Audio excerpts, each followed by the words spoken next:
I did it again. That was the second time I did that today. What's up, party people? My name is Sunny Ray. This is the Sunny Ray Show. Today, I'll be having on my second guest. His name is Scott Kelly. He's a founder and CEO of a business accelerator called Black Dog Venture Partners. He's also the host of something called VC Fast Pitch. And today, we're going to talk about what 100 VC fast pitch events have essentially taught him. And so let's bring on Scott. Hey, Scott. Hey, Sonny, thanks for having me. Yeah, how you doing today? I'm doing great. Yourself?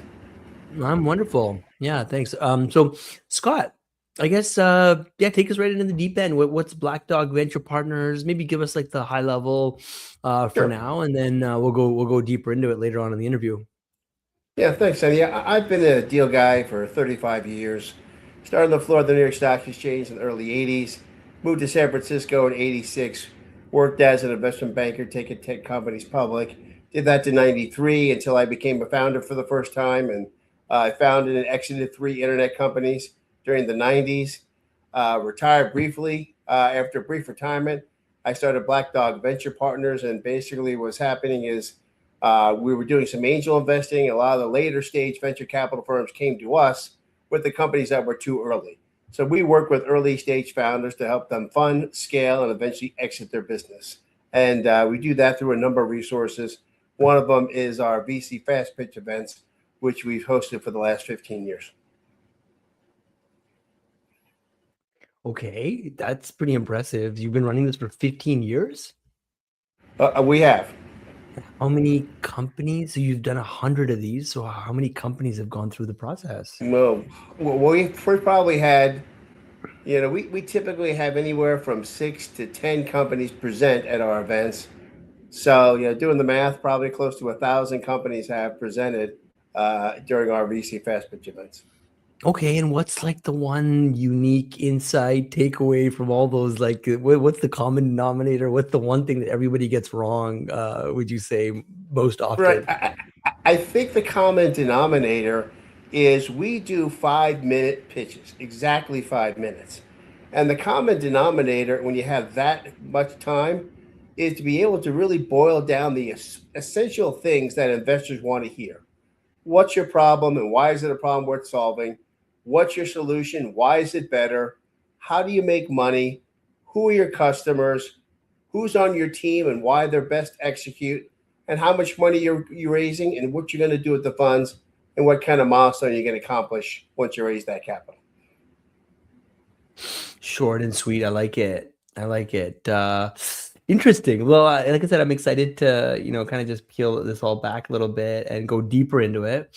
But, for me, I like my first interview with people to mostly focus around their hero's journey, if that makes sense, right? Just like learn a Mm-hmm. little bit about where they're coming from, their why behind why they're building what they're building, and eventually like mission and vision. But you've been on, both sides of the table, founder and fundraiser now for over 30 years, right? So what was the first business you ever tried to raise money for, and what did that experience teach you that no one could have told you in I, advance? I think the first business was my lemonade stand when I was 11, and I had to raise the seed capital from my mom. But obviously, far later than that, what was happening? I was had a successful career as an investment banker and decided that I wanted to build something of my own, not build a company for the CEO, but build a company for me. So basically, what happened was on a Friday, I came home from my very successful job and told my wife that I was quitting. And she said, "What are you going to do?" And I said, "I'll figure it out by Monday." Uh, on Monday, I started an internet company in the fintech space with a partner, worked out of my spare bedroom, raised a little bit of capital, and then eventually exited that business a few years later. So, and then once you do it once, you're more or less, hooked. Cool. That's quite a Cole's notes of a story, but I'm intrigued. So before Black Dog, you built a PR and digital marketing agency and ran, portfolio services for over 1,000 clients. So what from, that world you still use every single day, kind of like Mhm. running your investor network? Well, I think what I take from that is entrepreneurs. I tell entrepreneurs they need to paint the race car while they're driving it. And what I mean by that is while they're preparing to get in front of investors and pitching to investors, they still need to build their business. They still need to be out there, being public about what they're doing. Using PR, using marketing, selling their product or service. Because I think what I found, especially today, is a lot of investors, especially with the advent of AI, have an expectation that you can build a revenue generating business far more efficiently. And I think that's really what I've learned from that is that, you know, you can raise capital and raising capital gets a lot of press. But at the end of the day, build a business that scales, that generates revenue and generates profits. And typically the rest takes care of itself. Yeah, well said. I think, but yeah, a lot of people tend to forget that part of business building, right? The profit part. You've trained, like over 1,000 salespeople, right, across Europe and US. So, what's the single biggest difference between how essentially like a great salesperson pitches and how a great founder pitches, or is there no difference at all? Well, I would say you first that the ability to sell has become a lost art. With digital marketing and everything else, the actual getting in front of somebody and asking them for money has become a lost art. And I think a lot of it begins in sales, it begins to solving a problem for them, not solving a problem for you in sales. And when it comes to, raising capital, you have to look at this from the eye lens of the investor. And if you understand investor math, a lot of these venture capital firms will lose 100% of their money on a lot of these investments. And you have to convince them why you're not one of those companies. And I think the reality is tell the story. Inspire them with how you got to this problem and why you're best to solve this problem. Interesting. Love it. Love it. So, you've operated, there's a bit of echo. I'm not sure what that's coming from, Scott, but you've operated businesses in Russia, India, and Central and South America. So, what did working in those markets teach you about capital and risk that you don't, see reflected in how Silicon Valley talks about fundraising? I think a lot of what I learned is how to understand the culture of where you are and understand, for example, well, when I was in Russia, after I got to grad school, I taught economics and finance at the Technical University in St. Petersburg, Russia. And while I was there, one of my students was bragging how he was making $1 an hour doing translating services. That same night, I went to the consulate, asked them how much they pay for translating services, and they were telling me $25 an hour. And so I realized I did the math. I went to my then students and said, how many students can you get me if I paid you $5 an hour for translating? Next day, I had 100 students at my door. Then I went to the consulate the next night and said, would you be interested if I offered translating services for $18 an hour? And in St. Petersburg, Russia, a population of 7 million, we were the second largest translating company 60 days later. So it really comes down to understanding the culture or determine the opportunity. And that's the things I learned, while I was overseas. I love that story. Mm. As I take a ginormous bite of my steak, I was hoping you would go for a couple more sentences there, Scott. So, what was the moment you decided to stop being purely like an operator and build Black Dog Venture Partners, as a business in its own right? Well, what I saw was in my experience, I was really fortunate to be able to have a handful of good people around me in my career, be able to build something that mattered. And the reality is, a lot of entrepreneurs try to go it alone and they need the support. They need capital. And capital is probably the one thing they need, but it's definitely not the only thing they need. And so I was really inspired to go to these companies and say, look, what is your problem that we can solve? And our motto has become solving problems and creating opportunities. And sometimes those problems can be solved by capital, but many times it can be solved by everything else. And that's the reason why I love working with young entrepreneurs, because they're building great technology and solving great problems. They just need someone who has experience and perspective. You lived through 1987, right? The dot-com crash, and then 2007 as an operator. So which of those three shaped your current view on essentially how capital markets the most, right? And why? I think I learned something from both. And honestly, there's lessons that we can, even pay attention to about today. I learned that in the dot-com boom, you have to be more than hype. During the 90s, you could put .com on a light bulb and raise money. And so at the end of the day, it comes down to building a real business and staying away from the hype. You can be in the trend, but avoid the hype. And honestly, you're seeing a lot of that today. There's AI is a great tool. It's been around for quite a while, but getting enormous press and exposure now. But build something that generates revenue and profits and solves a problem, instead of just having a .ai at the end of the name. Yeah. So I guess that's really interesting. So, looking back at your career before Black Dog, what's the one skill you almost didn't develop that, turned out to be the most important one you have now? I think the skill that I was fortunate to learn early, and that I'm glad I developed, was my network is my net worth.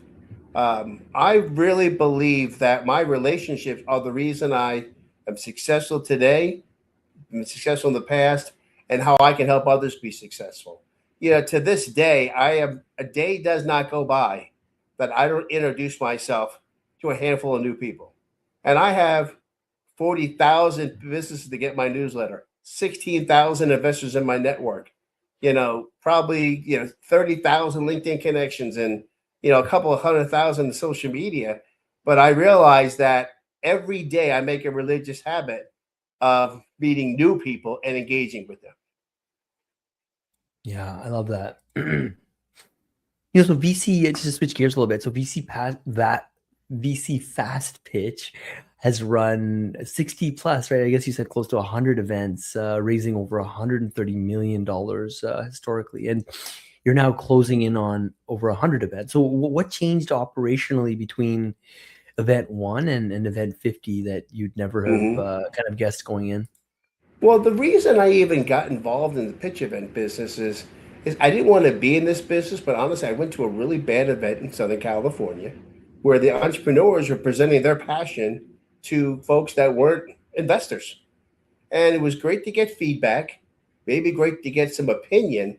But like I told I have two boys that played sports, and I said, look, you have to practice to get ready for the game, but you eventually have to play the game. And so what I took from that experience, both with my sons and this event I went to, is that I want to democratize the process for entrepreneurs, meaning there's not a lengthy application process to join one of our events, but I want to vet the investors. So by the time they get into the room, they're talking to active and angel investors. And that was the one thing I did early on. What I've learned over the course of the last 15 years is to really be cognizant of the people that are in the back of the room. And I learned this lesson a couple of times. We've had several events, many events, where we had very well-known venture capital firms in the front row, getting all the press and everyone talking to them. But then there was always some guy or gal in the back who didn't talk at all, but wrote the checks. And so that's the one thing I've learned is when you're in an audience at one of my events, don't assume somebody is an investor just because it says VC on their name, but don't disassume that someone's not an investor because they're sitting in the back row, in jeans and a t-shirt. Wise words. What's the most common reason you watch, a genuinely good company fail to raise in the room? Something that has nothing to do with, let's say, the size of the opportunity. Well, I think sometimes investors make a lot of mistakes. in terms of trying to say things that impress investors that don't. I tell entrepreneurs all the time, don't tell investors you don't have competition. The pencil is still the competition to the computer. You have competition. And if you don't know it, that means you haven't done your research, number one. Another other common mistake and comment that entrepreneurs make is, they make this bold statement that, oh, if I get 1% of the market, I'll have $1 trillion company. Be pragmatic, be realistic about how you can grow your company. And I think those are some of the mistakes that investors make. And I think the other thing that they really need to lean on is the Investors value or of founders? You mean founders make, right? founders, Yeah. yeah, exactly. And the other mistake that founders don't do is really build a proper team. I work with a Right. lot of technical founders that are great developers, great designers, great engineers. They may not be good at selling. They may not be good at accounting. They may not be good at finance or operations or legal. And I think it's very important to surround yourself with a team. And that's especially in the early stages. Team is one of the most important things that investors look at because, ideas are great, but execution builds companies. Interesting. So investors and innovators, I guess, is a much lower key format, right, than VC fast pitch. Yeah, Uh, we launched Investors and Innovators because what we were finding is that VCs raise capital. They're trying to get out there and talk to other investors. So what we did is that VC Fast Pitch is really for entrepreneurs to present to investors. Investors and innovators, we have networking events where fellow investors can share deal flow and have conversations that they wouldn't normally have. We've been hosting those events for the last few years. In fact, we'll be hosting an event in July 30th in New York City, where we have 80 investors in the room ready just to have conversations with each other. Remarkable. You're expanding VC fast pitch and investors and innovators overseas, right? So what's different about running these events outside the US, and what surprised you about how international investors value founders? I think the main difference is that there is obviously the US is seen as the place where capital connects to entrepreneurs all the time. Obviously, some of these other countries have smaller ecosystems, but I've found them to be more connected because they're smaller. And I think you have less problems with dealing with investor attitudes on the coast here in the U.S. That's the one thing. There's a lot of great founders that are doing great things throughout the world, and I think there's real opportunities to take advantage of that. And that's really kind of where we're moving to markets like London and other parts of Europe and South America. Interesting. So with a network of 16,000 investors, you have a data set, I guess, almost like nobody else has, right? So what's one pattern in what gets funded that you think is basically invisible to a founder pitching for the first time? Well, I think probably the thing that's probably invisible to founders is making sure you pursue the right investors. The spray and pray approach of just posting something on LinkedIn or sending someone a DM simply doesn't work. You have to do the same due diligence on the investors you're pursuing as they're doing on you. Because again, it would be no good to put your biotech company opportunity in front of a fintech investor. They would do no good to put your pre-revenue startup in front of a private equity firm. It really comes down to building a relationship with these people that fit the stage of your company and the vertical you're in. And I think that's the thing that I've learned, and that's the thing that we try to do, when we work with entrepreneurs. You also host the Emerging Managers podcast, right? Looking at essentially new and emerging VC funds. What have you learned from that vantage point about how the fund side of venture is, like, essentially how it's changing right now? It's interesting. The reason why I started the podcast was a couple of years ago, there was an article that was released where out of the 3,000 plus venture capital funds in the US, 78, 80% of them, of the capital from LPs, went to the top 25 funds. And so what that told me is that startups have a tough time raising capital, and startup founders of VC funds have a tough time raising capital. So what we did with the Emerging Manager podcast is to interview new fund managers. Maybe they were fund one or fund two.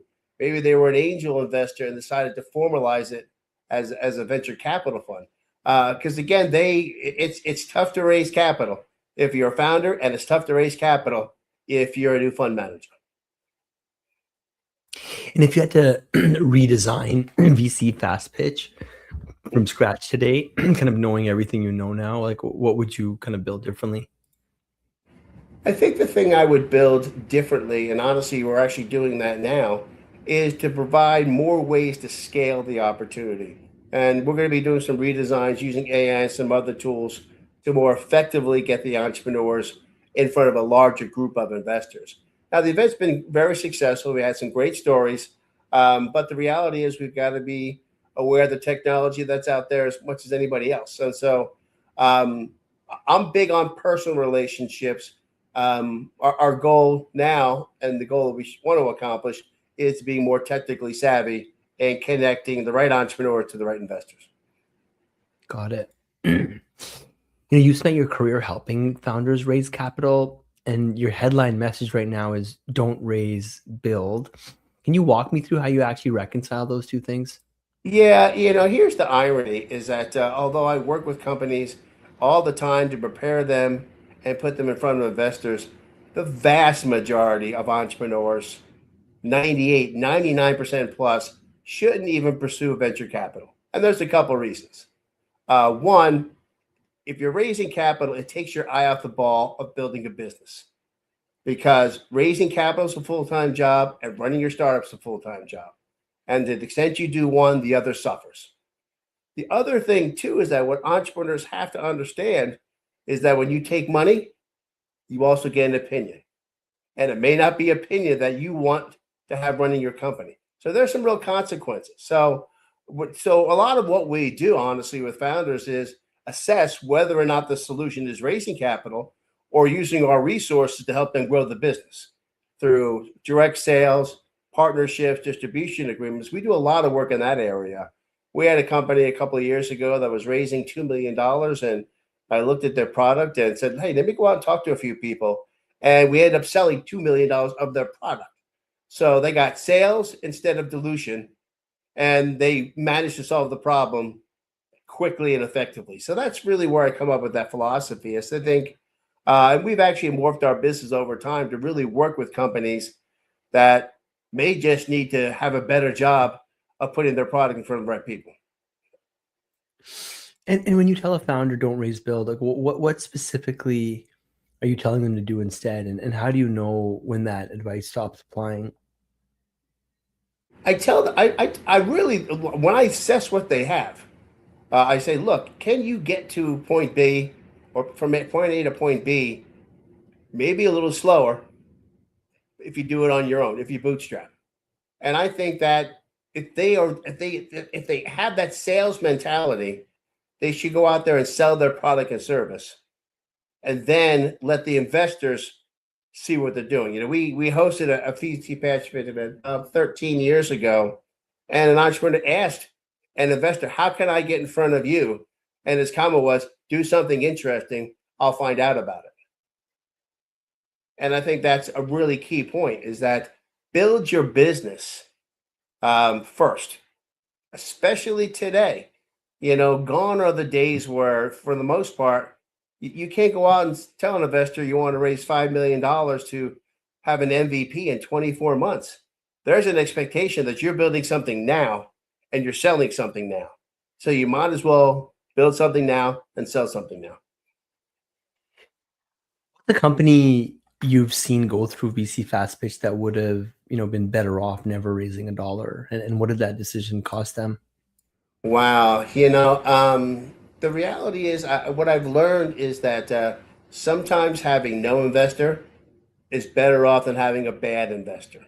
We've had entrepreneurs where somebody was willing to invest in them, but they didn't do due diligence on the investor. And sometimes if you bring in an inexperienced angel investor, they can provide more time loss and more problems than no investor. And I think that's the lesson you have to learn is that when you are an entrepreneur, you want before you take that check, you need to understand two things: who the investor is, and you have to have a clear understanding of what the terms of the investment are. A lot of entrepreneurs can get caught up in the fine print, and so I really think it's important to do due diligence on the investor as much as they're doing due diligence on you. Yeah, that makes a lot of sense. You know, fundraising culture right now rewards a certain kind of story and momentum signaling, right? So where do you think that culture is headed over the next few years? And does AI change the calculus on how much capital a company actually needs? It absolutely does change the calculus. It's already doing that today. The reality is, you know, less than a couple of years ago, you would have to have a whole development team to build your product, your tech product. And now you can build that tech stack with far less people, with a far farther reduced budget. And I think that's the math that investors are seeing today. You know, your use of proceeds doesn't have to be hiring 50 to 100 developers. Your use of proceeds could be building a company quickly with less staff, more technology, and then using that capital to grow the business and market the business. Makes a lot of sense. So, you know, if a founder came to you today choosing between bootstrapping to real revenue versus getting in front of investors or like an investor network immediately, how do you actually help them make that call? Well, it really comes down to a conversation. You have to have that hard conversation with an entrepreneur.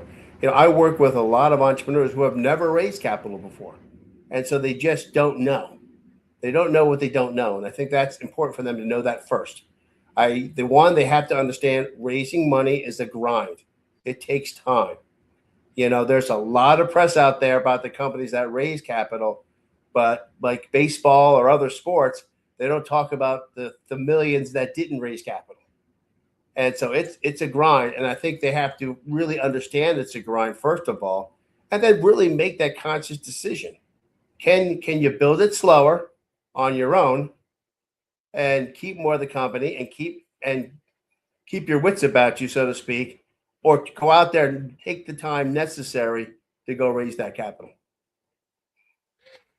Scott, I loved all your answers, really. They're all like right to the point. You don't waste, you don't mince, beat around the bush. It's perfect. So I guess help me land the plane with this last one. What does the next version of Black Dog Ventures partners look like if don't raise, build really is where the market is heading? Like, does the business model of investor matchmaking itself have to evolve? It does. And where we're going forward is that we have 40,000 businesses that get our newsletter that came there from the webinars we hosted and the events that we hosted. And what we realized over the last couple of years, especially, post COVID, was these entrepreneurs need other tools and other resources. So we've begun to build a network of trusted partners that help them in other parts of their business. For example, today we launched Black Dog Cybersecurity with some security partners to help these entrepreneurs get the proper cybersecurity tools. We work with providers that provide PEO and human resources.